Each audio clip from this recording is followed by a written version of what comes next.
madalas itinuturong third party sa mga relasyon ngayon. Kinahuhumalingan ng maraming lalaki.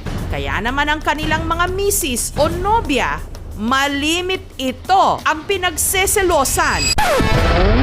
Hindi ibang babae, kundi motorsiklo. Sayang lang din yung pera kung napupunta lang din sa motor. Pinagastosan po namin ang aming motor dahil ito yung araw-araw naming gamit. Kailangan itong lagi nasa good condition po. Sa mga guilty dyan, magkano ba kasi ang ginagastos nyo sa inyong rides? Actually, nag-order ako sa online shop ng accessories weekly. 20K monthly, maintenance at saka accessories. Pero mapapakapit kayo sa inyong mga motor sa nabalitaan namin. Dito yan sa Caloocan City. Ang tambak-tambak na motor na ito at ang mga pyesa at accessories ibinibenta ng bagsak presyo.